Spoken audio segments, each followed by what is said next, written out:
Welcome to the channel. Last night, my childhood friend appeared at my doorstep, but I haven't seen them in over 10 years, and they're supposed to be dead. I never believed in ghosts or the supernatural. Not until last night. It started with a soft knock on my front door. I wasn't expecting anyone. It was late, past midnight, and the rain was hammering down, streaking the streetlights into blurry lines. The sound of raindrops drumming against the glass was the only sound louder than the pounding of my own heart. I opened the door, and there they were, standing there soaked to the bone, with that same crooked smile I remembered from childhood. It was Sam, my best friend since we were 6 years old. But Sam had disappeared over a decade ago, and everyone, including me, believed they were dead. Yet here they were, looking exactly the same, maybe even younger, like time hadn't touched them at all. "Hey," Sam said, voice barely above a whisper. "Can I come in?" I wanted to slam the door shut, call the police, scream. But I was frozen. My mind raced back to that summer day when Sam vanished without a trace. The police never found anything, no body, no clues, just silence. Why now? I finally managed to ask. Sam smiled that eerie smile. "I need your help." Something was wrong.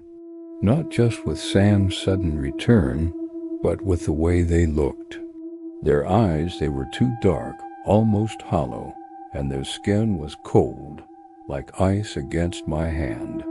I should have kept the door closed, but Sam looked so lost, so desperate. I finally stepped aside. "Come in," I whispered, my heart pounding like a drum in my chest. As Sam stepped inside, the room seemed to grow colder. The lights flickered. The air grew heavy, charged with an energy that made the hairs on my arms stand on end. "I don't remember everything," Sam said, shivering as they sat down. "But I remember them." I frowned. "Who?" Sam's gaze was distant, their eyes clouded with memories they clearly didn't want to revisit. "The ones who took me." My blood ran cold. All those years ago, there had been rumors, whispers of strange things happening in our town. People disappearing without a trace, never to be seen again.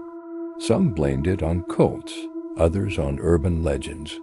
But I always dismissed it as nonsense, that is, until now. Sam told me about the night they disappeared. They spoke of strange people, cloaked in shadows, who appeared out of nowhere and took them away, about a place beyond this world, where time twisted and reality bent. I listened, torn between disbelief and a dawning horror. This couldn't be real, not truly, could it? They'd been gone for more than 10 years. How could they just show up now? The questions tumbled through my mind, but I forced them down. This wasn't about logic or reason. It was about Sam, about the fear that had haunted them for all these years. "They trapped me," Sam said, their voice shaking. "But now I'm back. To warn you." "Warn me about what?" I asked, my voice trembling. I knew this wasn't just a friendly visit. There was something more, something dark and dangerous lurking beneath the surface. Before Sam could answer, the lights went out completely. Total darkness swallowed the room. I gasped, my heart seizing in my chest. In the silence I heard faint whispers, like 1,000 voices breathing just beyond the walls. Then, as quickly as they started, the whispers faded. When the lights returned, Sam was gone. Gone, I spun around, panic rising within me. Had they slipped out unnoticed? Were they hiding? Where were they? My eyes fell to the floor beside where Sam had been sitting, and I saw it, a small blackened stone that pulsed faintly, as if alive. I pocketed it, my fingers closing around its smooth, chilling surface.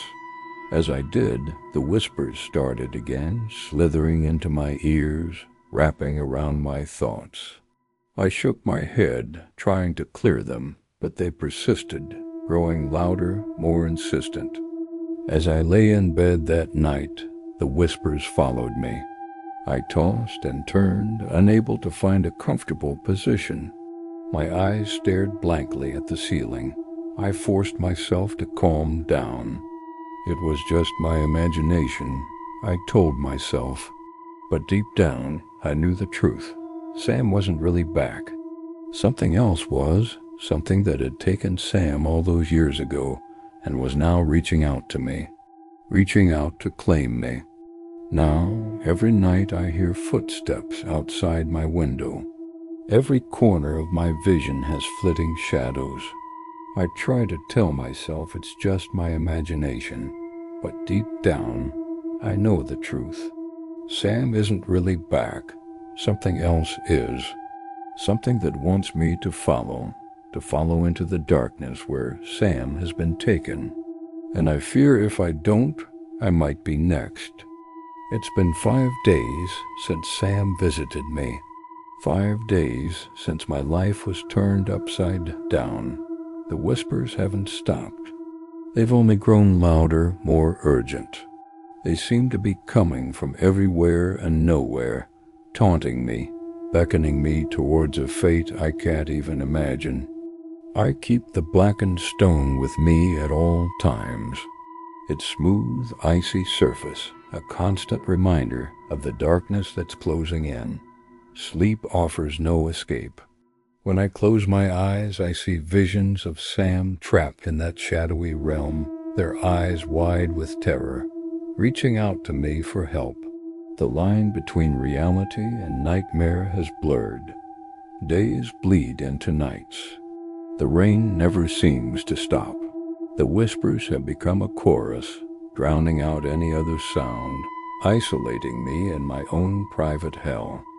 I pace the floor, my mind a frantic bird, beating its wings against the bars of my skull. I can't take it anymore. The whispers have driven me to the edge. I have to do something.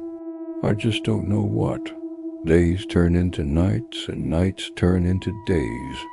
The world outside my window fades away, leaving me in my own personal torment. I'm losing my grip, teetering on the precipice of madness. Then one night, as the chorus reaches a fever pitch, an idea strikes me, born of desperation and fueled by a sliver of hope. I grab my phone, my hands shaking, and dial a number I haven't called in years. The Forgotten Friend is a chilling tale of a boy named Alex, who is haunted by the reappearance of his long-lost friend, Sam, who is supposed to be dead. The story unfolds with a series of mysterious events that leave Alex questioning his sanity. One stormy night, Alex is startled by a knock on his door. He opens it to find Sam, his childhood friend who vanished 10 years prior, standing drenched in the rain. Despite being gone for over a decade, Sam appears unchanged, as if time has stood still for them. As the story progresses, Alex discovers that Sam's return is not what it seems. Sam reveals that they were taken by a sinister group and held captive in a parallel dimension where time is distorted. They managed to escape, but they are now weak and seek Alex's help to regain their strength. However, Alex soon realizes that Sam's presence is causing strange occurrences in his life. He experiences unsettling events, including whispering voices and the appearance of cryptic symbols. As the tension mounts, Alex learns that Sam is not actually his friend, but rather a conduit for a malevolent entity that has possessed them. The entity's goal is to use Sam to open a portal to our world and unleash chaos. Now Alex must confront the entity and prevent it from entering our dimension.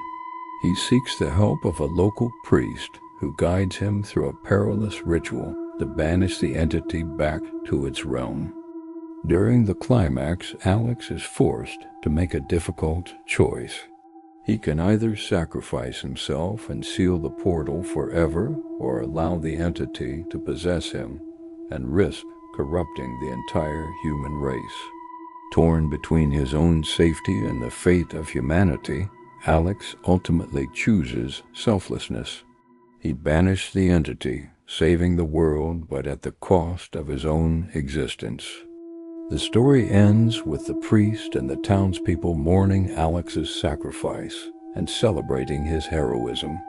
The Forgotten Friend explores themes of friendship, betrayal, good versus evil, and the power of love and selflessness. It also delves into the complexities of grief and the importance of seeking help during difficult times.